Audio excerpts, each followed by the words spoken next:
احسان مصطفیٰ اور اعجاز خان اس کے سامنے بیٹھے تھے۔ بالآخر وہ ٹھیک ہو رہا تھا، پر آج تو تقریباً وہ خود اٹھ بیٹھا تھا اور اپنے سامنے بیٹھے دو لوگوں کو دیکھ رہا تھا جو بغیر پلکے جھپکے اسے دیکھ رہے تھے، جیسے وہ کوئی عجوبہ ہو۔ انہیں انتظار تھا اس کے کچھ کہنے کا۔ بولو، کچھ تو کہنے کی کوشش کرو۔ احسان مصطفیٰ ایک امید سے اسے دیکھ رہا تھا کہ شاید اس کا علاج کام کر رہا ہو۔ اذہان مہراز نے ایک گہرا سانس لیا تھا۔ ایک عرصہ وہ نہیں بولا تھا اور اب بولنا مشکل لگ رہا تھا۔ اس نے احسان مصطفیٰ کے ساتھ بیٹھے شخص کو دیکھا تھا۔ احسان کو تو وہ جانتا تھا لیکن اسے نہیں۔ تم کون ہو؟ اس کے حلق سے آخر آواز نکلی تھی جس پر کوئی احسان کی خوشی کا ٹھکانہ نہ تھا، جبکہ وہ حیرت سے اپنے گلے کو چھو کر محسوس کرنے لگا تھا کیا وہ واقعی بولا تھا؟ تم کون ہو؟ اس نے روانی سے بولنے کی کوشش کی تھی اور وہ بول بھی سکا تھا۔ اعجاز خان نے مسکراتے اسے دیکھا تھا۔ میں اعجاز ہوں یار، ہم دوست تھے بچپن میں، یاد ہے تمہیں؟ اذہان مہراز نے پلکے جھپکے اسے دیکھا تھا۔ ہاں وہ یاد تھا اسے سب یاد تھا۔ اس نے اس بات میں سر ہلایا تھا اور اعجاز خان اس کے گلے جا لگا تھا۔ اعجاز سے ملنے کی خوشی تھی لیکن کوئی غم اس کے اندر نہ جاگا تھا۔ شاید وہ پتھر دل ہو رہا تھا۔ تم نے میری مدد کیوں کی؟ اعجاز خان سے ہٹتے اس نے سیدھا احسان مصطفیٰ سے سوال کیا تھا۔ اس نے واقعی اپنی زندگی داؤ پر لگا کر اس کی مدد کی تھی۔ ویسے ہی تم پر دل آ گیا تھا، اوپر سے تم تھے بھی اتنے خوبصورت تو وہاں اچھے نہیں لگے مجھے، وہ عام سے انداز میں بولا تھا، جبکہ اعجاز نے اسے گھورا تھا۔ لڑکے کی زبان میں ذرا فلٹر نہیں تھا۔ اوکے، پہلی کہی بات بھی میری بالکل ٹھیک ہے، اور میرے اندر تجسس اور جاسوسی کا کیڑا ہے۔ مجھے جس چیز پر شک ہو جائے میں اس کی کھال تک نہ اتار لوں مجھے سکون نہیں آتا، اور پھر ساتھ میں ہمدردی کا کیڑا بھی۔ لیکن اس پر واقعی دل آ گیا تھا۔ ایک پاگل اتنا پیارا کیسے ہو سکتا ہے؟ وہ مسکراتے ہوئے اذہان مہراز کو دیکھتے کہہ رہا تھا، جبکہ وہ صرف سرد اور خالی نظروں سے اسے دیکھ رہا تھا۔ تمہیں کیڑا نہیں، سانپ ہے پورا، وہ بھی پینتھوم، سخت لہجے میں کہتے وہ اپنے اوپر سے چادر ہٹاتے اٹھ کھڑا ہوا تھا اور واش روم کی طرف بڑھ گیا تھا، جبکہ احسان مصطفیٰ نے حیرت سے منہ کھولے اسے دیکھا تھا اور اعجاز نے مسکراہٹ کی ضبط کی تھی۔ کیا یہ ابھی بالکل ابھی میری بے عزتی کر کے گیا ہے؟ اسے جیسے یقین نہ ہوا تھا۔ یہ تو شریف پاگل تھا نا؟ اعجاز خان نے اس بات میں سر ہلاتے اسے یقین دلایا تھا۔ واش روم میں داخل ہوتے اس نے آئینے میں اپنا چہرہ دیکھا تھا۔ اس عمر کے حصے میں اس کا چہرہ کچھ حد تک اپنے باپ سے ملنے لگا تھا۔ ہر ایک چیز سے کتنا وقت گزر چکا تھا۔ ٹیپ کھولتے اس نے چہرے پر پانی مارتے اپنی سرخ ہوتی آنکھوں کو نم ہونے سے روکا تھا۔ وہ باہر آیا تھا جہاں وہ دونوں اس کا انتظار کر رہے تھے۔ آؤ آج ساتھ میں کھانا کھاتے ہیں۔ اعجاز نے اس کے کندھے پر ہاتھ رکھا تھا۔ سب کچھ نیا تھا۔ اذہان مہراز کو کچھ سمجھ نہیں آ رہا تھا۔ کھانے کی میز کے گرد وہ تینوں بیٹھے تھے کھانا کھانے میں مصروف، جبکہ وہ چھوٹے چھوٹے نوالے لے رہا تھا، ذہن کہیں اور اٹکا تھا۔ تم نے نوکری چھوڑ دی وہاں سے؟ اس نے احسان مصطفیٰ کو مخاطب کیا تھا۔ نہیں، کر رہا ہوں، ابھی بھی روز وہیں جاتا ہوں۔ تو کیا انہوں نے تمہیں کچھ نہیں کہا؟ اسے یاد تھا جب ایک ڈاکٹر نے کچھ سال پہلے اس کے ساتھ ہمدردی کرنے کی کوشش کی تھی تو وہ دوبارہ کبھی اسے نظر نہیں آیا تھا۔ انہیں کوئی ثبوت ہی نہیں مل سکا میرے خلاف، تو کیا کہتے مجھے؟ تم پر شک تو ہوا ہوگا، شک کی بنیاد پر ہی وہ تمہیں نقصان پہنچا سکتے تھے۔ اسے حیرانی ہوئی تھی کہ انہوں نے ابھی تک اسے کچھ کہا کیوں نہیں۔ وہ مجھے ہاتھ نہیں لگا سکتے۔ ویسے تو مجھے میرے ابا کا ان کے کریڈٹ کارڈ کے علاوہ کوئی فائدہ نہیں، لیکن ان کی پوسٹ کا نام میرے کام آ جاتا ہے۔ ابا ISI میں ہیں۔ ان کی یہ بات جان کر ہی جان حلق میں آ گئی تھی۔ ISI کے بیٹے کو ہاتھ لگائیں گے تو ان کا کیا حال ہوگا وہ بہتر جانتے ہیں، اور جتنے انلیگل کام کر رکھے ہیں وہ سوچ بھی نہیں سکتے۔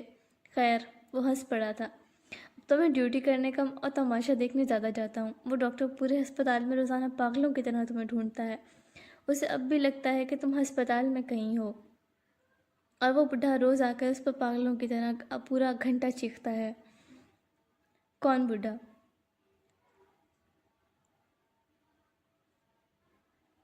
ارے وہی تمہارا چچا اقبال یمن، اور کون؟ اس نام پر اذہان مہراز کے ذہن پر بہت کچھ لہرایا تھا۔ بے اختیاری اس کی چمچ پر گرفت مضبوط ہوئی تھی۔ تاثرات بدلے تھے جو ان دونوں نے دیکھے تھے۔ ریلیکس، وہ تم سے دور ہے اب بہت، وہ اب تم تک یہاں نہیں پہنچ سکتا۔ اعجاز خان نے اسے تسلی دینے کی کوشش کی تھی، جبکہ احسان مصطفیٰ نے عجیب سا چہرہ بنائے اسے دیکھا تھا۔ اس کی شکل دیکھو، تمہیں لگتا ہے وہ ڈر رہا ہے؟ اس نے اعجاز خان سے کہا تھا۔ ظاہر ہے اس کے دماغ میں کچھ اور چل رہا ہے۔ بتاؤ کیا چل رہا ہے؟ ڈرامائی انداز میں کہتے تھوڑی کے نیچے مٹھی ٹکاتے اس نے بڑے پیار سے پوچھا تھا، اور اذہان نہ چاہتے ہوئے بھی اس پر مسکرا اٹھا تھا۔ تم نے سائیکولوجی بھی پڑھ رکھی ہے؟ اذہان مہراز نے سر جھٹکا تھا۔ ہاں، اب بتاؤ کیا چل رہا ہے تمہارے دماغ میں؟ اتنے سالوں میں تم نے جو اس پاگل خانے میں رہ کر پلاننگ کی ہے وہی دماغ میں ہوگی، ہے نا؟ ہاں، لیکن وہاں پلاننگ اور تھی، اس وقت میرے دماغ میں کچھ اور تھا، لیکن اب کچھ اور ہے۔ اور تب کیا تھا اور اب کیا ہے، وہ پرتجسس ہوا تھا۔ اس کی بیٹی میرے نکاح میں ہے، عنقریب اسے اس کی شادی کی فکر ہوتی اور وہ مجھے باہر نکالتا طلاق کے لیے۔ مجھے اسی وقت کا انتظار تھا۔ مجھے مار کر وہ ویسے بھی اپنا نقصان نہیں کر سکتا تھا، لیکن اب پلان مختلف ہے۔ اب اسے پل پل تڑپاؤں گا۔ اس کی آنکھوں میں جنون و انتقام اترا تھا، احسان مصطفیٰ کے ہونٹوں پر مسکراہٹ اور اعجاز خان کے چہرے پر فکر۔ نہیں اذہان، تم ابھی کمزور ہو، اکیلے ہو، وہ تمہاری طاق میں بیٹھے ہیں، تمہیں نقصان پہنچا سکتے ہیں، تم ایسا کچھ نہیں کرو گے۔ یہ اکیلا کہاں ہے، میں ہوں، تم ہو، اور ویسے بھی یہ خود سونے کے انڈے دینے والی مرغی ہے، ٹینشن کس بات کی ہے؟ میں ہوں تمہارے ساتھ، جو کرنا ہے کرو، میں نے دیکھی ہے تمہاری اذیت، 10 گنا زیادہ بھی دو گے تو کم ہے۔ احسان مصطفیٰ سنجیدگی سے بولا تھا اس بار۔ شکریہ میری مدد کرنے کے لیے، تم نہ ہوتے تو میں اب بھی وہاں ہوتا، وہ نرم شکر گزار لہجے میں احسان سے بولا تھا اور وہ مسکرایا تھا۔ میری آفر اب بھی وہی ہے، اگر قبول کر لو تو شکریہ کی ضرورت نہیں۔ اذہان نے مسکراتے آگے ہاتھ بڑھایا تھا، دوستی کا ہاتھ، جس کی کچھ عرصہ پہلے پیشکش کی تھی اس نے دوستی کو قبول کیا تھا۔ احسان نے ہاتھ ملاتے دوستی کو قبول کیا تھا، خیال سے یہ بات صرف دوستی تک ہی محدود رہنی چاہیے۔ اعجاز نے مسکراتے گلا کھنکارا تھا، جبکہ اذہان نے تعجب سے اسے دیکھا تھا۔ کیا مطلب؟ دوست ہیں تو دوست ہی رہیں گے، اور کیا ہو سکتے ہیں؟ یہ تمہیں جس طرح دیکھتا ہے، بلکہ سوری گھورتا ہے، اور جس طرح سے تمہارے متعلق بات کرتا ہے، عجیب لگتا ہے یار۔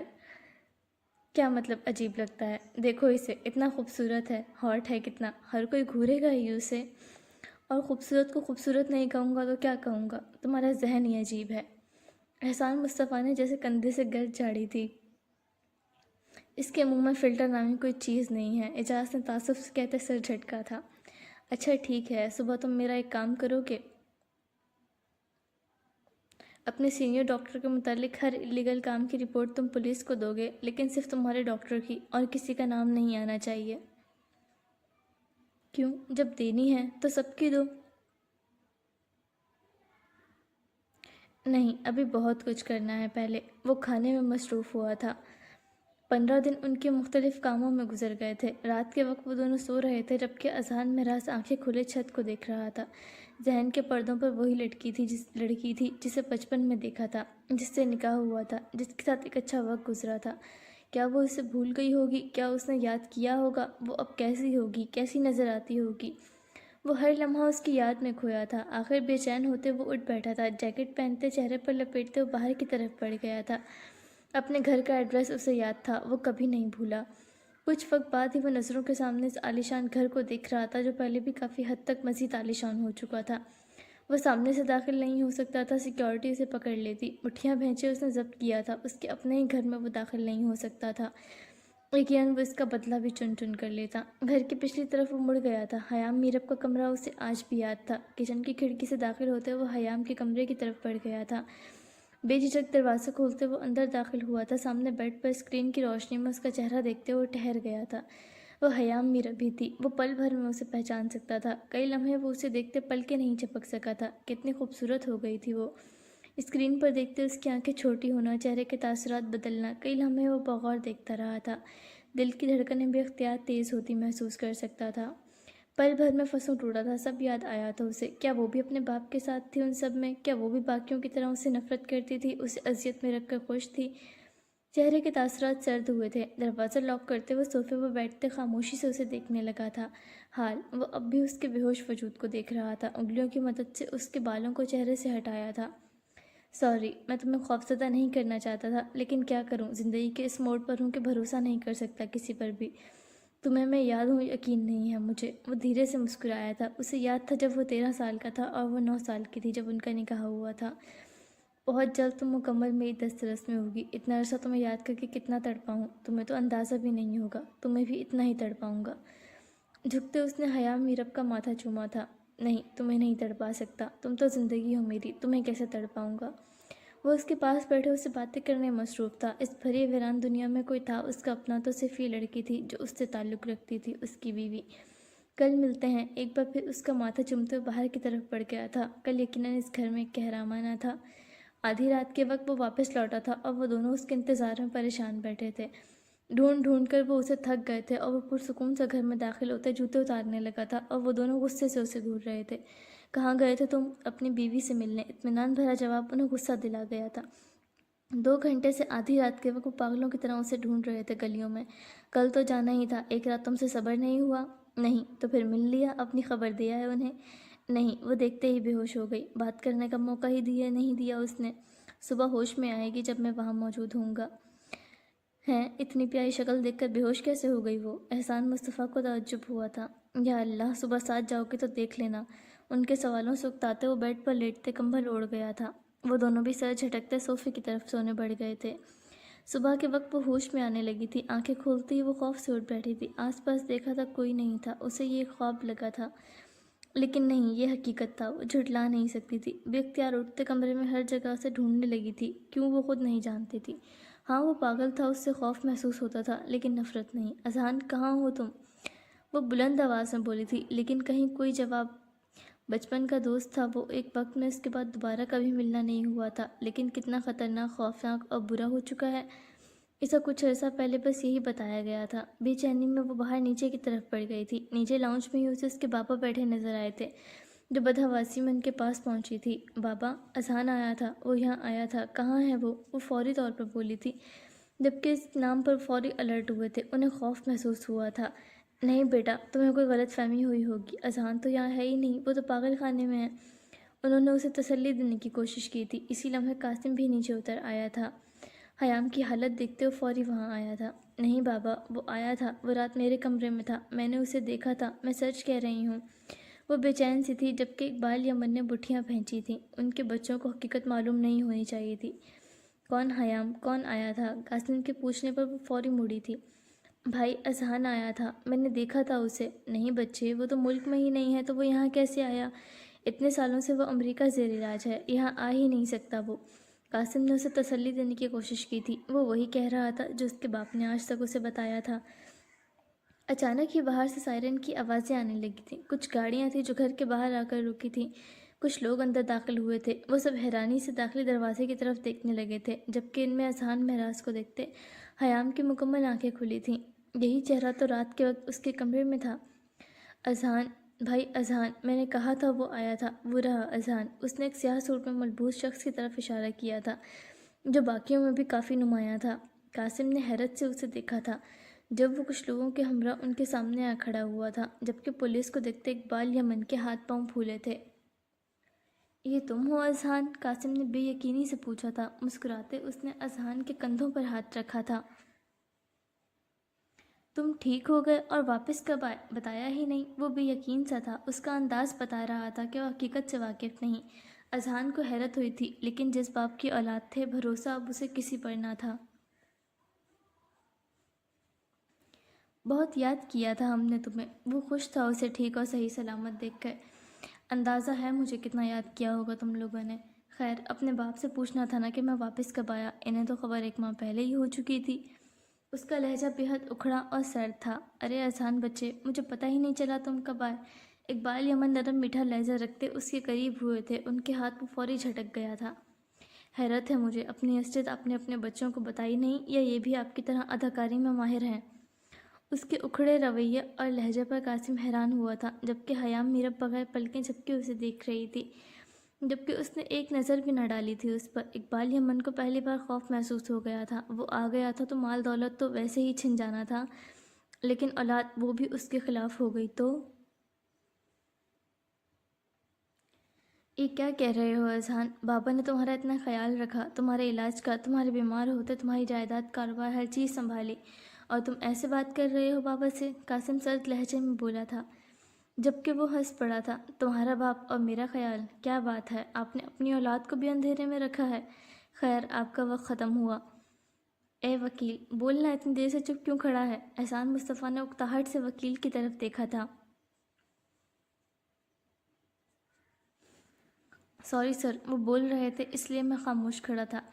مسٹر اقبال یمن، احسان مہراز یعنی اپنے بھتیجے کو جائیداد کی لالچ میں پاگل خانے میں زبردستی، اللیگل طریقے سے خطرناک ڈرگس دلوانے اور گورنمنٹ کو اندھیرے میں رکھنے اور دھوکہ دینے کے جرم میں گرفتار کا حکم دیا جاتا ہے، اور اذہان مہراز لیگل وارث ہونے کے باعث اور وصیت کے مطابق ان کے والد کی تمام جائیداد اور بزنس ان کے حوالے کیا جاتا ہے۔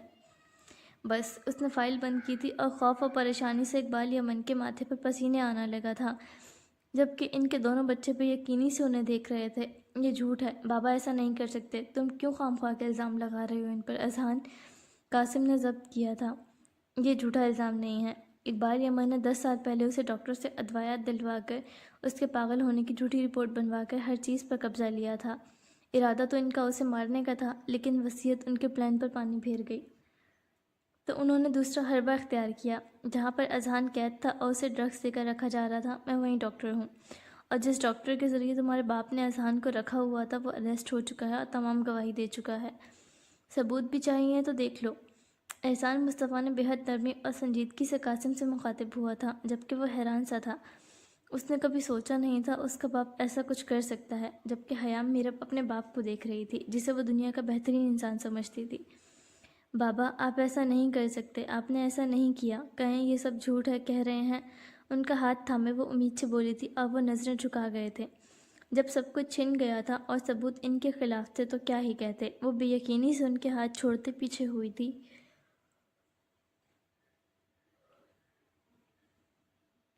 پولیس نے آگے آتے انہیں ہتھکڑی لگاتے لے جانا چاہا تھا۔ میں نے بچپن سے آپ کو باپ جیسا رتبہ دیا تھا، لیکن آپ نے دشمنوں سے بھی بدتر کیا، ہر ایک چیز کا حساب نہ لیا تو کہنا۔ مجھے پاگل کر کے آپ میری بے بسی پر جب بیٹھ کر مذاق اڑاتے تھے، مجھے میرے سامنے ہر ایک لفظ یاد ہے۔ اب دن گننا، اب کیونکہ میں وہ 13-14 سال کا بچہ نہیں ہوں، اذیت کیا ہوتی ہے وہ اب میں بتاؤں گا۔ وہ خون آشام نظروں سے کہتے اس نے اقبال یمن کے سامنے حیام میرب کو بازوؤں سے تھامے اپنے قریب کیا تھا، اور اس بات پر وہ سچ میں خوف سے کانپے تھے۔ یہ اشارہ کس طرف تھا وہ جانتے تھے، جبکہ بازو تھامنے پر وہ کانپ گئی تھی۔ مجھے احساس ہے عزیز، میں معافی مانگتا ہوں، لیکن میری بیٹی کو کچھ نہیں کہنا۔ ان کا غرور ٹوٹ گیا تھا، لہجے میں منت تھی۔ لے جاؤ انہیں یہاں سے، اس سے پہلے کہ میں اپنا آپا کھو دوں۔ وہ زہر خند نظروں سے دیکھ رہا تھا اور پولیس انہیں گھسیٹتے ہوئے لے جا رہی تھی۔ وہ اونچی آواز میں منتیں کر رہے تھے۔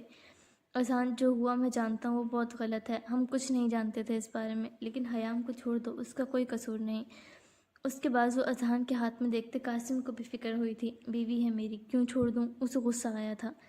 دیکھو، تم نے بابا کی وجہ سے بہت کچھ برداشت کیا، تو کیا تم اپنا انتقام ایک لڑکی سے لوگے جس کا کوئی قصور نہیں؟ میں تم اپنی بہن کو کوئی تکلیف نہیں پہنچانے دوں گا۔ اور تم سے کس نے کہا میں اپنا انتقام ایک لڑکی سے لوں گا، وہ بھی اپنی بیوی سے؟ فی الحال کے لیے میں کسی کو اپنے گھر میں برداشت نہیں کر سکتا۔ جاؤ یہاں سے تم سب۔ چچی کہاں ہیں؟ ان کی ڈیتھ ہو گئی 4 سال پہلے۔ قاسم کے کہنے پر وہ تھوڑا اداس ہوا تھا، انہوں نے کبھی اذہان کے ساتھ برا سلوک نہیں رکھا تھا۔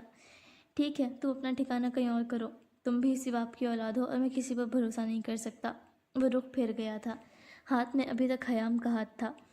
وہ بھی تو ہم میں سے ہے، اسے کیوں اپنے پاس رکھ رہے ہو؟ اسے جانے دو میرے ساتھ۔ قاسم کی نظریں حیام پر تھیں جو نم آنکھوں سے بغیر پلکیں جھپکے اذہان مہراز کو دیکھ رہی تھی۔ قاسم کے دل میں ڈر تھا کہ وہ حیام کو تکلیف نہ پہنچائے۔ وہ بیوی ہے میری اور اس کا تعلق صرف مجھ سے ہے، کسی سے بھی نہیں، اور تمہیں اس کی فکر کرنے کی ضرورت نہیں۔ اب جاؤ یہاں سے۔ وہ اونچی آواز میں بولا تھا، جبکہ حیام میرب کے دل کی دھڑکنیں تیز ہوئی تھیں۔ اگر تم نے میری بہن کو نقصان پہنچانے کی کوشش کی تو مجھ سے برا کوئی نہیں ہوگا۔ وہ بیوی ہے میری، میں جو چاہوں کروں۔ اگلے پل تم غائب نہیں ہوئے تو مجھ سے برا بھی کوئی نہیں ہوگا تمہارے لیے۔ تم میرے بھائی سے ایسے بات نہیں کر سکتے۔ اپنے آنسوں کو ضبط کرتے وہ غصے سے بولی تھی، اور اس آواز پر اذہان نے اس کی طرف دیکھا تھا۔ تو اپنے بھائی سے کہو جائے یہاں سے اور مجھ سے خواہ مخواہ کی بحث نہ کرے۔ نہیں، وہ نہیں جائے گا، میں اس کے ساتھ جاؤں گی، مجھے ڈر لگ رہا ہے تم سے۔ اس نے اپنے آنسوں کو صاف کیا تھا۔ یہ بچپن والا اذہان نہیں تھا جس کے ساتھ وہ خوش رہتی، جبکہ اذہان کو احساس ہوا تھا واقعی وہ اسے خوف زدہ کر رہا ہے۔ سن لیا تم نے، میری بہن تمہارے ساتھ رہنے کو راضی نہیں، چھوڑو اسے، میں لے کر جاؤں گا۔ اپنا منہ بند رکھو، وہ کہیں نہیں جائے گی۔ کیا یار، ہم اس جیجا سالے کی لڑائی دیکھنے کے لیے یہاں آئے تھے؟ احسان مصطفیٰ اکتاہٹ سے اونچی آواز میں بولا تھا۔ یہ کون لوگ ہیں؟ قاسم نے اذہان سے پوچھا تھا۔ دونوں دوست ہیں میرے، یہ ڈاکٹر احسان ہے اور یہ اعجاز بچپن کا دوست۔ اذہان نے نرمی سے تعارف کروایا تھا۔ السلام علیکم بھابھی۔ ان دونوں کو چھوڑ کر احسان سیدھا حیام میرب سے مخاطب ہوا تھا۔ بے فکر رہیں آپ، پچھلے 10 سالوں سے یہ آپ کے لیے پاگل ہے، آپ کو کوئی نقصان یا تکلیف نہیں پہنچائے گا، اس کی گواہی میں دیتا ہوں، اور ذمہ داری بھی لیتا ہوں، اس کی نفسیاتی مریض ہونے کا ڈاکٹر بھی ہوں میں۔ اور آپ سالے جی آرام سے بے فکر ہو کر جا سکتے ہیں۔ اس نے نرم لہجے میں تسلی دی تھی، جبکہ اذہان اسے گھورنے لگا تھا۔ اس کا کچھ نہیں ہو سکتا تھا۔ نہیں، مجھے بھروسہ نہیں، یہ خوفناک ہے، وہ رندھے ہوئے لہجے میں بولی تھی۔ یہ جب مکمل پاگل تھا، اس نے تب بھی کسی کو نقصان نہیں پہنچایا، تو اب کیا ہی کرے گا؟ لیکن اگر اس نے ایسا کیا تو اسے دوبارہ پاگل خانے پہنچانے اور آپ کی طلاق کی ذمہ داری میری۔ وہ اتنے عام لہجے میں بولا تھا اور اذہان گہرا سانس بھر کے رہ گیا تھا۔ اللہ، اجازت سے لے جاؤ یہاں سے، پہلا قتل اسی کا نہ ہو میرے ہاتھوں۔ طلاق لفظ پر اسے غصہ آیا تھا۔ وہ پاگل ضرور ہے لیکن ظالم نہیں، تمہارے باپ کی طرح۔ اس جنگلی پر بھروسہ کر سکتے تو اس پر بھی کر لو۔ وہ جاتے ہی اونچی آواز سے قاسم کو سنا کر گیا تھا۔ قاسم نے ایک گہرا سانس بھرتے ان دونوں پر نگاہ ڈالی تھی اور باہر کی طرف بڑھ گیا تھا۔ سنو، گھر ہے تمہارے پاس رہنے کے لیے؟ اذہان نے قاسم سے سوال کیا تھا، جس پر مڑتے اس نے اذہان کی طرف دیکھا تھا۔ میں انجینئر ہوں اور اچھی جاب کرتا ہوں، اتنی سیونگ ہے میرے پاس کہ اچھی جگہ لے کر رہ سکوں۔ میں جانتا تھا یہ سب تمہارا ہے اور عنقریب تم واپس آ جاؤ گے۔ میں نے کبھی نہ اس چیز پر نظر رکھی اور نہ مجھے دلچسپی ہے۔ میں نے ہمیشہ اپنے کریئر فیوچر پر توجہ رکھی ہے۔ میرے باپ نے جو کیا مجھے اس کا افسوس ہے۔ تم ڈیزرو نہیں کرتے تھے۔ اگر مجھے معلوم ہوتا وہ یہ سب کر رہے ہیں تمہارے ساتھ تو میں بہت پہلے تمہیں نکال لیتا وہاں سے۔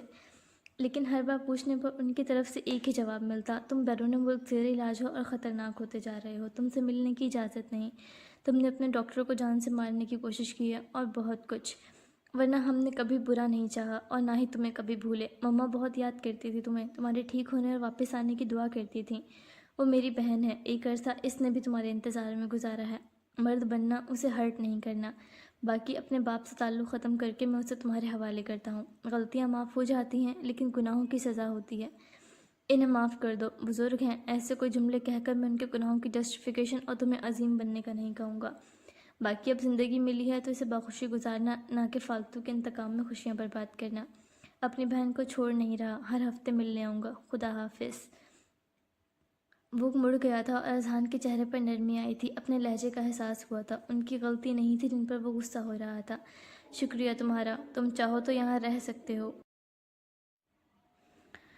وہ نرم لہجے میں بولا تھا۔ نہیں شکریہ، مجھے ویسے بھی اپنا الگ گھر بنانا ہے، یہ تمہارا گھر ہے، مجھے کسی کی خوشیوں میں کانٹا نہیں بننا۔ تم کسی پر بھروسہ نہیں کر سکتے اور میرا یہاں رہنا تمہیں شاید ذہنی سکون کبھی نہ لینے دے۔ میں کسی کو پریشان نہیں کرنا چاہتا، تھرد لہجے میں کہتے وہ چلا گیا تھا اور حیام کی آنکھوں سے آنسو بہہ نکلے تھے۔ پہلے باپ اور اب بھائی، دونوں چھوڑ کر چلے گئے تھے۔ اسے اپنا آپ تنہا محسوس ہوا تھا۔ نم شکوے بھری آنکھوں سے اس نے اذہان کی طرف دیکھا تھا۔ اس کی آنکھوں سے بہتے آنسو اسے کمزور کر گئے تھے، لیکن برا بھی لگا تھا۔ اسے بس ان کی فکر تھی، جس لڑکی کے لیے وہ 10 سال مرتا رہا، وہ اس کی اسے کوئی فکر نہیں تھی۔ حیام کا ہاتھ چھوڑ دیا تھا اس نے۔ تم کچھ نہیں کہو گی؟ اس نے نرمی سے پوچھا تھا اور وہ خاموشی سے اسے دیکھتی رہ گئی تھی۔ اس کے باپ نے جس کے ساتھ کیا تھا وہ ناقابل تلافی تھا، ابھی تو وہ اس کی تکلیف بھی نہیں جانتی تھی۔ کیا تم بابا کے کیے کا بدلہ مجھ سے لوگے؟ اپنے دل کا ڈر اس نے پوچھا تھا۔ تمہیں میں نامرد نظر آتا ہوں؟ اس کے سوال کے بدلے سوال تھا جس پر وہ نفی میں سر ہلا گئی تھی۔ تو تمہیں ایسا کیوں لگا کہ ایک مرد کے کیے گناہوں کی سزا میں ایک عورت کو دوں گا، وہ بھی اپنی عورت کو، جو میری عزت، میری زندگی، جو میری نسل کی امین ہے، جس کے ساتھ مجھے اپنی زندگی گزارنی ہے؟ وہ سنجیدہ تھا بے حد۔ مجھے لگا تم اپنے ساتھ ہوئی زیادتیوں کا بدلہ مجھ سے لوگے۔ جس کے باپ نے تمہارے ساتھ اتنا سب کیا، تم اس کی بیٹی سے محبت کیوں کرو گے؟ عورت کمزور ہوتی ہے، اس پر سب کا زور چلتا ہے، وہ نظریں جھکائے کہہ رہی تھی اور وہ اس کے خوبصورت چہرے کو تک رہا تھا۔ اس کا ہاتھ پکڑتے اس نے نرمی سے اسے قریب کیا تھا اور اس کے گرد بازو لپیٹے وہ اسے اپنے حصار میں لے گیا تھا۔ ایک بازو اس کے کندھوں کے گرد لپٹا تھا اور ایک ہاتھ سر پر۔ اس کی نرم گرفت اور حصار اسے حفاظت، تحفظ بخشنے کا احساس دلا رہا تھا۔ اس کے سینے سے لگتے ہوئے پرسکون سی تھی۔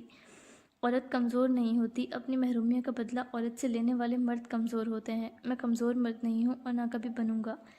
تم اتنا بھروسہ کر سکتی ہو مجھ پر؟ وہ اس کے بالوں پر ہونٹ رکھتے گہری سانس کھینچ گیا تھا۔ اس کی خوشبو تھی جو اندر تک اسے پرسکون کر گئی تھی۔ کیا تم نے مجھے یاد کیا تھا؟ اذہان نرمی سے سوال پوچھ رہا تھا۔ ہاں، ہر دن یاد کیا تھا، لیکن دور تھے، لیکن ہمارے زندگی کا حصہ تھے، تمہیں کیسے بھول سکتے تھے؟ تمہارے ٹھیک ہونے کی دعا کرتی تھی میں، کسی دن بھول بھی جاتی تو مما ویسے بھی روز یاد کرواتی ہیں کہ تمہارا شوہر ہے، اس کے لیے دعا کیا کرو۔ اس کے جواب پر اذہان مہراز کے ہونٹوں کو ایک خوبصورت مسکراہٹ چھو گئی تھی۔ اس کے بالوں میں انگلیاں پھنسائے اس نے حیام میرب کا چہرہ اوپر کیا تھا اور اس کے ماتھے کے ساتھ ماتھا ٹکا گیا تھا۔ تم نے اگر مجھے اتنا یاد کیا تو کل رات خوف سے بے ہوش کیوں ہو گئی تھی؟ مجھے دیکھ کر تو تمہیں خوشی ہونی چاہیے تھی، مجھ پر پیار آنا چاہیے تھا، تو خوف کیوں؟ تم اچانک آئے تھے اور جیسے تم دیکھ رہے تھے ڈر لگ رہا تھا. مجھے لگا تم مجھے بھی مار دو گے جیسے باقی سب کو مار دیتے ہو. تم پاگل ہو نا, اسی لیے. پاگل تو میں ہوں اور جان تو میں اب بھی لے سکتا ہوں تمہاری.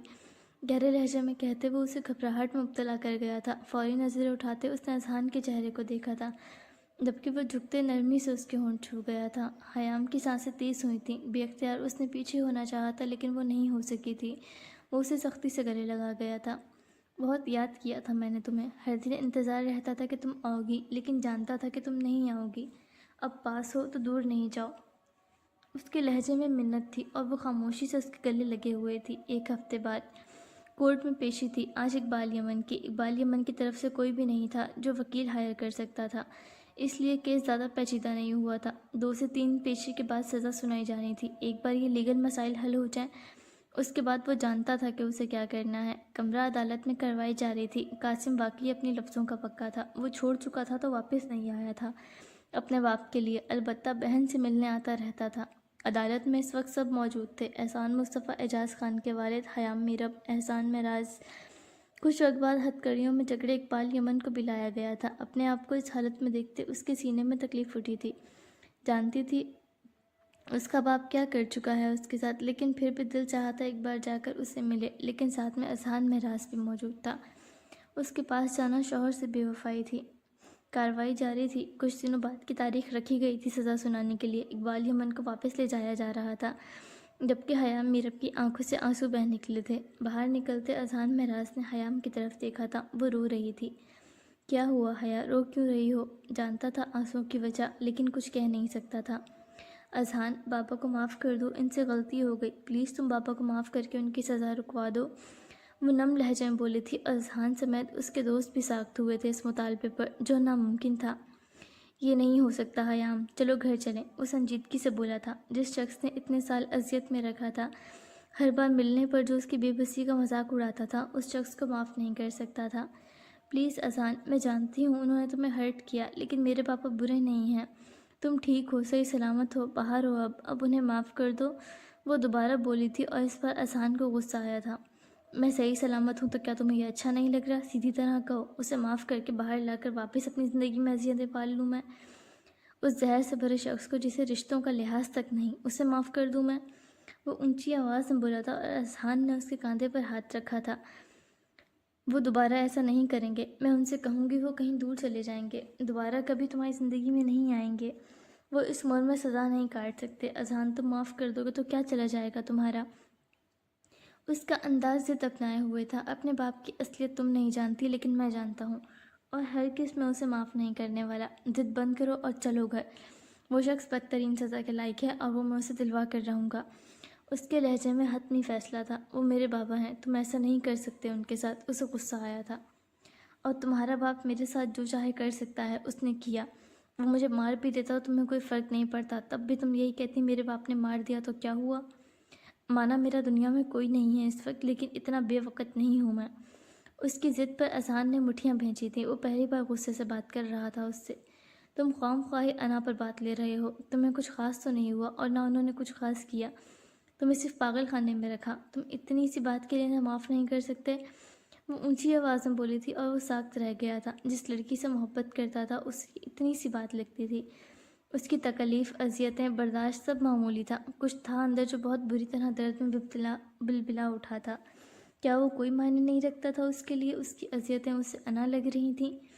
نہیں, میں نہیں کر سکتا انہیں معاف. میری انا گوارا نہیں کرتی. تم اب میرے ساتھ گھر چل رہی ہو یا نہیں؟ اس نے بے حد سنجیدگی سے پوچھا تھا. مزید کوئی بات کرنے کا ارادہ نہیں تھا. نہیں, جب تک تم میرے بابا کو معاف نہیں کر دیتے مجھے نہیں چلنا تمہارے ساتھ, نہ تمہارے گھر میں رہنا ہے. اس کا انداز ضد اپنائے ہوئے تھا. اچھا, اور میں تمہارے باپ کو کبھی بھی معاف کرنے کا ارادہ نہیں رکھتا, تو کیا کرو گی تم؟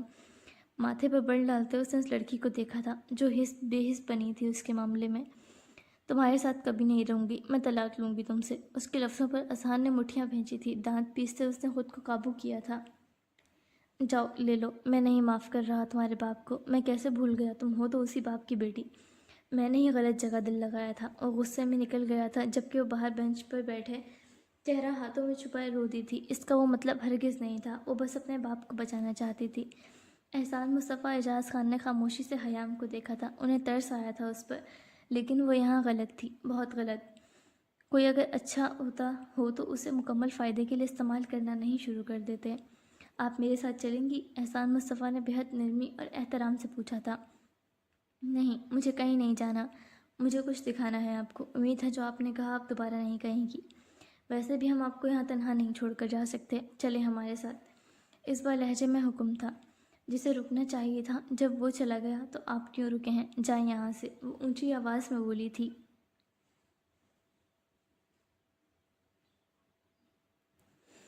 وہ آپ کو ہمارے بھروسے ہی چھوڑ کر گیا ہے، ورنہ کبھی نہ جاتا۔ اب چلیں یہاں سے۔ وہ اٹھ کھڑی ہوئی تھی۔ تھوڑی دیر بعد گاڑی ایک ہسپتال کے سامنے رکی تھی۔ وہ حیران ہوئی تھی، ہم یہاں کیوں آئے ہیں؟ اندر آئیں، آپ کو پتہ چل جائے گا۔ وہ دونوں اس کے ساتھ اس کمرے میں داخل ہوئے تھے جہاں اذہان معراج کو ایک عرصے تک پاگل خانے میں قیدی بنا کر رکھا گیا تھا۔ کمرے کی حالت دیکھتے وہ ایک پل میں خوفزدہ ہوئی تھی۔ دیواروں پر نظر پڑتے ہی وہ سانس نہیں لے سکی تھی۔ ان پر واضح اس کے نام لکھے تھے۔ اس کے نام کے ساتھ خون کے دھبے بھی موجود تھے جو اس کی انگلیوں سے رستے خون کے تھے۔ وہ سانس روکے اس چھوٹے سے کمرے کو دیکھتی رہ گئی تھی جہاں دم گھٹتا تھا، ہوا کے لیے کھڑکی تک موجود نہ تھی، جہاں رہ کر صبح اور شام کا پتہ لگانا مشکل تھا، اور یہ دیواریں سانس روک رہی تھیں اس کی۔ دیواروں کے قریب جاتے اس نے اپنے نام پر انگلیاں پھیری تھیں، آنکھیں بے اختیار نم ہوئی تھیں۔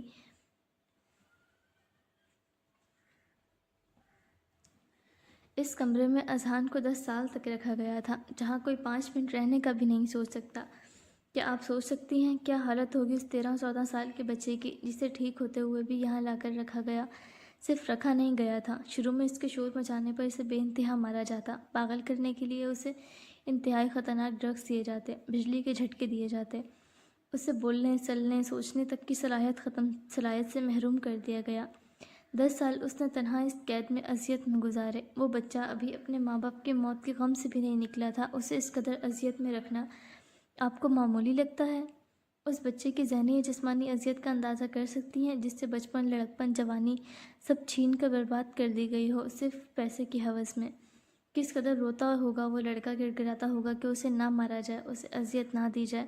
اس کا دل نہیں چاہتا ہوگا وہ باہر نکلے، اپنے ہم عمر جیسی زندگی جی رہے ہیں ویسی زندگی گزارے، لیکن اس کے 10 قیمتی سال برباد کر دیے گئے۔ جب میں اسے دوا دینے آتا تھا وہ یہاں خون رستی انگلیوں سے پتھر تھامے آپ کا نام لکھ رہا ہوتا تھا۔ کبھی آپ نے اس کے ہاتھوں کی حالت دیکھی ہے؟ اس کے جسم پر موجود تشدد کے نشانات دیکھے ہیں؟ ہم نے دیکھے ہیں۔ اپنے ماں باپ کے بعد اس نے آپ کو اپنا کچھ سمجھا تھا، اتنے سال، اتنی اذیت اور ہیوی ڈرگ ڈوز میں بھی وہ آپ کو نہیں بھولا تھا۔ اور آپ نے کیا کہا اسے؟ اس کی اذیتیں اتنی معمولی نہیں تھیں جتنی آپ نے سمجھ لیں۔ اس کمرے میں ایک ڈوز کے ساتھ ایک دن گزار کر دکھا دیں آپ، میں مان لوں گا واقعی اس کی اذیتیں معمولی تھیں۔ اس کے علاوہ آپ کے بابا جب بھی اس پہ ملنے آتے اسے ایکسٹرا ڈرگ ڈوز دی جاتی جس سے وہ انگلی تک نہیں ہلا پاتا تھا، اور وہ اس کے سامنے بیٹھ کر اس پر کہکے لگاتے، اس کی اذیت بے بسی کا مذاق اڑاتے، اسے مزید اور کس طرح تکلیف دینی ہے یہ بتا کر جاتے۔ وہ عنقریب آپ کے نکاح کے رشتے کا استعمال کر کے اس سے تمام جائیداد آپ کے نام کروا کر اسے قتل تک کرنے کا ارادہ رکھتے تھے، اور آپ چاہتی ہیں وہ اس انسان کو معاف کر دے؟ مانا آپ کو محبت نہیں ہوگی اس سے، لیکن وہ آپ سے بہت محبت کرتا ہے، کم از کم اس کی محبت کا ہی احترام کر لیں۔ احسان مصطفیٰ خاموش ہوا تھا اور حیام کے رخساروں پر آنسو لڑکیوں کی صورت میں بہہ رہے تھے۔ اس نے یہ سب سوچا ہی نہیں تھا، نہ وہ جانتی تھی، 1 ہفتے سے اس کے ساتھ تھی، لیکن اس شخص سے اپنے زخم نہ اسے دکھائے تھے اور نہ اس سے اپنی تکلیف بیان کی تھی۔ وہ تو بس مسکراتے اس کے ساتھ وقت گزار رہا تھا، صرف اسی کے بارے میں جاننے کی کوشش کر رہا تھا، جیسے وہ کبھی اذیت سہ کر ہی نہ آیا ہو۔ اس نے اسے جاننے کی کوشش ہی نہیں کی تھی، اتنی خود غرض کیسے بن سکتی تھی وہ، اسے سمجھ ہی نہ آیا تھا۔ اس کے بابا جن سے وہ انتہا کی محبت کرتی تھی وہ اس قدر ظالم بھی نکل سکتے تھے؟ اپنے کہے لفظوں کا احساس ہوا تھا، کس قدر دل دکھایا تھا اس نے بھی اس شخص کا۔ اس نے اپنے آنسوؤں کو صاف کیا تھا۔ کیا آپ مجھے گھر چھوڑ دیں گے؟ وہ احسان مصطفیٰ کو دیکھتے بولی تھی۔ ضرور، چلیں۔ اس نے ہاتھ کے اشارے سے اسے آگے چلنے کا کہا تھا۔ وہ دوست تھا تو دوستی کا فرض نبھا رہا تھا۔ کچھ وقت بعد وہ گھر میں داخل ہوئی تھی۔ وہ جانتی تھی کہ وہ کہاں ہوگا، اس نے اپنا کمرہ نہیں لیا تھا، بلکہ وہ حیام کے کمرے میں ہی اس کے ساتھ رہ رہا تھا۔ اپنے کمرے کی بالکنی میں وہ داخل ہوئی تھی، گرل پر ہاتھ جمائے وہ باہر کی طرف دیکھ رہا تھا۔ اس کی موجودگی کو وہ محسوس کر چکا تھا لیکن مڑا نہیں تھا۔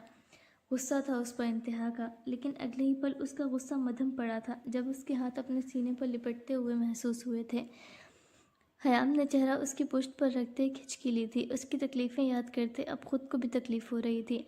آنسو اس کی شرٹ کو بھگونے لگے تھے۔ Sorry, I am really sorry, وہ نم لہجے میں بولی تھی اور وہ خاموش رہا تھا۔ تم نے تو طلاق لینی تھی، یہاں کیوں آئی ہو؟ اگر تمہیں لگتا ہے تمہارے آنسوں سے پگھل کر میں تمہارے باپ کو معاف کر دوں گا تو میں نہیں کروں گا۔ تم مجھے چھوڑنا چاہتی ہو، چھوڑ سکتی ہو، زبردستی کا میں قائل نہیں۔ اس کا لہجہ سرد تھا، بے حد۔ نہیں، میں نہیں چاہتی تم بابا کو معاف کرو۔ سوری، میں نے غصے میں تمہیں اتنا کچھ کہہ دیا، وہ ڈیزرو کرتے ہیں سزا۔ سوری، اس کے لہجے میں گزارش تھی، جبکہ اس اچانک بدلتے فیصلے پر وہ حیران ہوا تھا۔ رخ اس کی طرف پھیرا تھا۔ کچھ وقت پہلے تم ان کے لیے مجھے چھوڑنے کے لیے تیار تھیں، اب تم راضی ہو۔ کس نے درست کیا تمہارا دماغ؟ کندھوں سے تھامتے اس نے دور کیا تھا خیام کو۔ میں وہاں گئی تھی جہاں تم رہے ہو 10 سال۔ مجھے سچ میں اندازہ نہیں تھا بابا تمہارے ساتھ یہ سب بھی کر سکتے ہیں۔ سوری۔ اس کی آنکھوں سے اب تک مسلسل آنسو بہہ رہے تھے، جبکہ اذہان مہراز نے آنکھیں بند کرتے ایک گہرا سانس بھرا تھا۔ جانتا تھا وہ یہ کس کا کام ہوگا۔ وہ اسے اپنے سینے سے لگا گیا تھا۔ کوئی بات نہیں، بار بار معافی نہیں مانگو، وہ میرے لیے برے تھے، تمہارے لیے نہیں۔ میں سمجھ سکتا ہوں، بس دوبارہ طلاق کی بات نہ کرنا، یہ تکلیف ان سب سے بڑھ کر لگتی ہے۔ اس کے لہجے میں بے بسی تھی، محبت کے ہاتھوں مجبور تھا۔ سوری، آج کے بعد نہیں کروں گی۔ اذہان نے اسے خود سے دور کرتے اس کے آنسو صاف کیے تھے۔ اس کی انگلیوں کا کھردرا پن اس نے محسوس کیا تھا۔ رونا بند کرو، روتے ہوئے اچھی نہیں لگتی تم، وہ مسکراتے نرمی سے بولا تھا جب وہ اس کے ہاتھوں کو تھام کے دیکھنے لگی تھی۔ زخم اب تک موجود تھے۔ اس کے ہاتھوں کی حالت دیکھتے ایک بار پھر آنکھیں نم ہوئی تھیں۔ وہ تو صرف ہاتھوں کے زخم تھے، جسم کے اور ذہنی اذیت تو سوچنا بھی برداشت سے باہر تھا۔ تمہیں بھوک لگی ہوگی، کھانا بناؤں تمہارے لیے؟ اس کے ہاتھوں کو دیکھ کر اپنے گالوں پر رکھتے ہوئے بات بدل گئی تھی۔ نہیں، مجھے بھوک نہیں، تم پاس رہو۔ وہ اسے اپنے قریب کر گیا تھا۔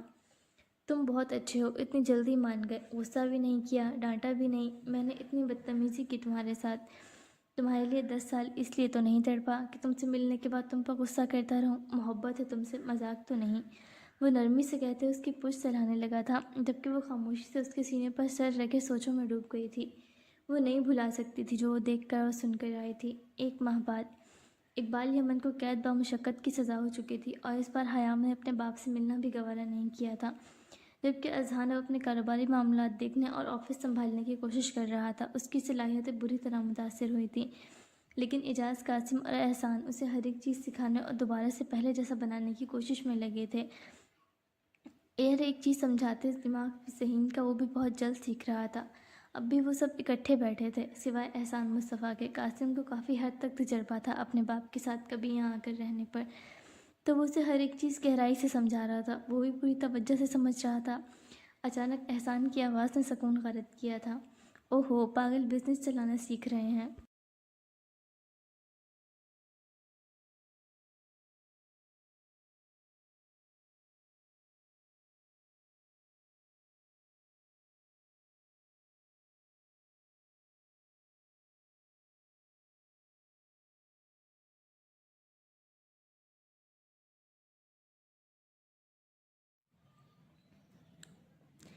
چھوڑو، گاڑی سیکھنے کا ٹائم ہو گیا ہے، چلو شاباش، یہ ہینڈسم ٹیوٹر زیادہ دیر تک میسر نہیں رہتا۔ وہ گاڑی کی چابی گھماتے اونچی آواز میں بولا تھا۔ وہ آج کل اسے گاڑی سکھانے کی کلاسز دے رہا تھا، جبکہ قاسم اور اذہان دونوں نے اس خلل پر آنکھیں بند کرتے ایک گہرا سانس کھینچا تھا۔ خاموشی سے وہ دونوں دوبارہ جو کر رہے تھے وہی کرنے لگے تھے، جبکہ وہ ان کے قریب کرسیوں پر آ بیٹھا تھا اور انہیں دیکھنے لگا تھا۔ تھوڑی دیر میں دوبارہ اس کی زبان میں خارش ہوئی تھی۔ ویسے کیا قسمت پائی ہے، پاگل خانے سے نکلتے ہی کروڑوں اربوں کے مالک بن گئے۔ ایک میرا باپ ہے، کریڈٹ کارڈ مانگ لو شاپنگ کے لیے، اڑتا ہوا جوتا منہ پر آ کر لگتا ہے۔ کاغذات کو دیکھتے ہوئے مصنوعی اداس لہجے میں بولا تھا، پھر خود ہی مسکرایا تھا۔ خیر، مالک تو تم پہلے بھی تھے، تم انہی کروڑوں کی وجہ سے تو پاگل خانے میں تھے۔ ویسے شکر ہے میرے باپ کا، احسان ہے، اس کی غربت نے مجھے پاگل خانے تک نہیں جانے دیا۔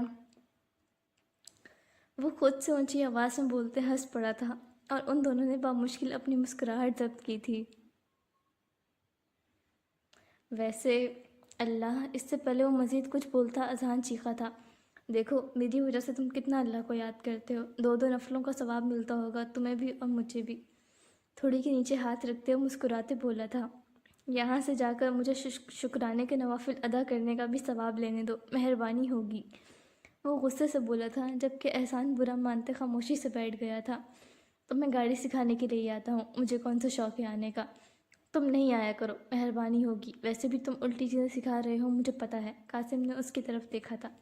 کیا سکھا رہا ہوں؟ ڈرفٹنگ ہی تو سکھا رہا ہوں، اور گاڑی کو اٹھا کر سائڈ کے 2 وہیل پر کیسے چلاتے ہیں وہی۔ بس دونوں کام کی چیزیں ہیں۔ کبھی 2 ٹرک کے درمیان سے گزرنا پڑا اور جگہ تھوڑی ہوئی تو تمہیں پتہ چلے گا اس کی اہمیت۔ ہمیں گزرنا ہی نہیں ہے، ہم پیچھے رک کر انتظار کر لیں گے۔ پولیس تم جیسوں کے پیچھے پڑتی ہے جنہیں بھاگنا پڑتا ہے، ہم جیسوں کے نہیں۔ اب خاموش ہو کر بیٹھو۔ قاسم کے سنجیدگی سے کہنے پر وہ برا مان گیا تھا، جبکہ اذہان نے مسکراہٹ ضبط کی تھی۔ اگر بات اس خوبصورت لڑکے سے دوستی کی نہ ہوتی تو تمہاری تو کبھی نہیں سنتا میں۔ موبائل نکال کر وہ مصروف ہوا تھا اور قاسم سکون کا سانس لیتے واپس اسے سمجھانے لگا تھا۔ جلدی کرو، میری فیس بھی بھرنی ہے تم نے پھر، موبائل چلاتے وہ اکتاہٹ سے بولا تھا۔ اور قاسم نے رکتے پہلے احسان کی طرف اور پھر اذہان کی طرف دیکھا تھا، بے یقینی سے۔ یہ تم سے فیس لیتا ہے گاڑی سکھانے کی؟ اذہان نے سر اس بات میں ہلایا تھا۔ تو اور کیا، مفت میں کروں گا؟ میرا نام احسان ہے، ایسی کوئی خصوصیات نہیں ہے۔ نام احسان کا مطلب یہ تو نہیں میں احسان کرتا پھروں۔ وہ برا مان کر بیٹھا تھا تو چڑھ کر بول رہا تھا۔ کتنی فیس لیتا ہے تم سے؟ ہر تیسرے دن 1 گھنٹہ، اس کے لیے رشتہ ڈھونڈنے کے لیے محنت کرنی پڑتی ہے۔ گھر والے صاف انکار کر چکے ہیں اس کا رشتہ تلاش کرنے کے لیے۔ تو پھر ملی کوئی لڑکی؟ قاسم مسکرایا تھا۔ عجیب فیس تھی۔ جو بھی دیکھتا ہے شکل سے تو پسند کر لیتا ہے، بعد میں عزت سے انکار کر دیتا ہے۔ شکر ہے صرف گھر والے دیکھتے ہیں لڑکی کے، لڑکی نہیں، ورنہ بے عزتی کے ساتھ انکار ہوتا۔ دونوں ایک دوسرے کو دیکھتے ہنس پڑے تھے، جبکہ وہ منہ بنائے بیٹھا رہا تھا۔ اتنی بے عزتی سہنے کا تو وہ عادی تھا۔ خیر